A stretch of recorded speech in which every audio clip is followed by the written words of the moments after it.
Hi friends, welcome to Sriranga's kitchen. இன்றைக்கி நம்ம கிச்சனில் குழந்தைங்களுக்கான சத்து மாவு கஞ்சி ரெசிபி தான் பார்க்க போகிறோம்.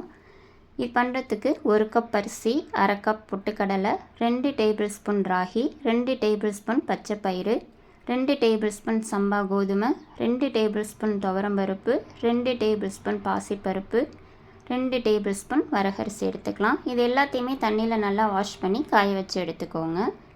இப்போ இது கூட பாதாமை தோல் உரித்து எடுத்துக்கோங்க. குழந்தைங்களுக்கு கொடுக்கும்போது டைஜஸ்ட் ஆகாது. கூடவே பிஸ்தா 2 டேபிள் ஸ்பூன், பரங்கி விதை 2 டேபிள் ஸ்பூன், முலாம்பழம் விதை 2 டேபிள் ஸ்பூன், முந்திரி 2 டேபிள் ஸ்பூன், கூடவே 5 ஏலக்காய் எடுத்துக்கலாம். இப்போ இது எல்லாத்தையுமே நம்ம நல்லா வறுத்து எடுத்துக்கலாம். அடுப்பை லோ ஃப்ளேமில் வச்சுட்டு வறுத்துக்கோங்க. இப்போ நம்ம அரிசியை நல்லா வறுத்துக்கலாம்.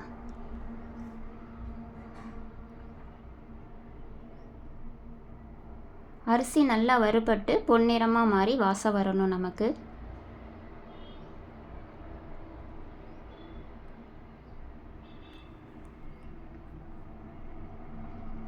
இப்போ பாருங்கள், நல்லா கலர் சேஞ்ச் ஆகி வாசம் வருது. இந்த அளவுக்கு அரிசியை நல்லா வறுத்துக்கோங்க.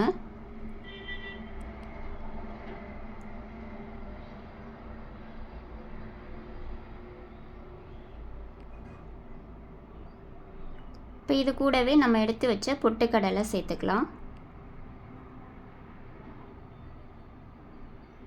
இப்போ நம்ம பருப்பை வறுத்துக்கலாம். துவரம்பருப்பு, பாசிப்பருப்பு, பச்சை பயிறு, ராகி, வரகரிசி, சம்பா கோதுமை.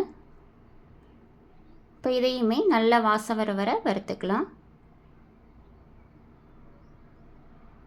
கூடவே 1 டேபிள் ஸ்பூன் சீரகம் சேர்த்துக்கலாம். நம்ம எல்லாமே பருப்பு சேர்த்துருக்கிறதுனால குழந்தைங்களுக்கு கொடுக்கும்போது நல்லா டைஜஸ்ட் ஆகும். நீங்கள் இது கூட சுக்கு சேர்க்கறதுனால கொஞ்சமாக சேர்த்துக்கலாம். இப்போ இதையும் பிளேட்டில் மாற்றிட்டு நம்ம நட்ஸ் எல்லாத்தையுமே வறுத்துக்கலாம்.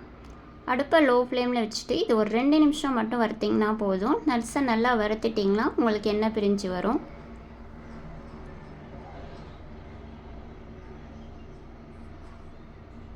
இப்போ பாருங்கள், நல்லா வறுபட்டு வருது. இப்போ நம்ம அடுப்பை ஆஃப் பண்ணிவிட்டு இதையும் நம்ம நல்லா ஆற வச்சு எடுத்துக்கலாம். எல்லாத்தையுமே இந்த மாதிரி ஒரு பிளேட்டில் கொட்டி நல்லா ஆற வச்சு எடுத்துக்கோங்க. இப்போ இந்த சூட்லேயே கொஞ்சமாக உப்பு சேர்த்து ஆற வச்சுக்கோங்க. இது நல்லா ஆறட்டும், நம்ம அரைச்சிக்கலாம். இது இருக்கட்டும். இப்போ பாருங்கள், ஆறினதுக்கப்புறமா மிக்ஸி ஜாரில் மாற்றி எடுத்திருக்கேன். இப்போ இதை கொரப்பாக இந்த மாதிரி அரைச்சி எடுத்து வச்சுக்கோங்க. இது ஒரு ஏர்டைட் கண்டெய்னரில் போட்டு ஸ்டோர் பண்ணி வச்சுக்கோங்க. இப்போ நம்ம கஞ்சி காய்ச்சறதுக்கு 2 டேபிள் ஸ்பூன் சேர்த்துக்கலாம். கூடவே 1 கப் தண்ணி சேர்த்து இதை கட்டி இல்லாமல் நல்லா கலந்து விட்டுக்கலாம்.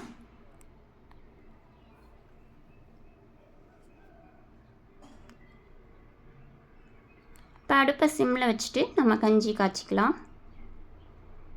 2 வயசு மேலே உள்ள குழந்தைங்களுக்கு நீங்கள் கொடுக்குற மாதிரி இருந்தால் இது கூட கொஞ்சமாக சுகர் சேர்த்துமே காய்ச்சி கொடுக்கலாம். நல்லா டேஸ்ட்டாக இருக்கும். 2 வயசு கீழே உள்ள குழந்தைங்கன்னா எதுவுமே சேர்க்க வேண்டியதில்லை. நம்ம ஆல்ரெடி உப்பு சேர்த்ததுனால இதுவே நல்லாயிருக்கும். கஞ்சி ரொம்ப கெட்டியாகவும் இருக்கக்கூடாது, தண்ணியாகவும் இருக்கக்கூடாது. பாருங்கள், நல்லா திக்காகி வருது.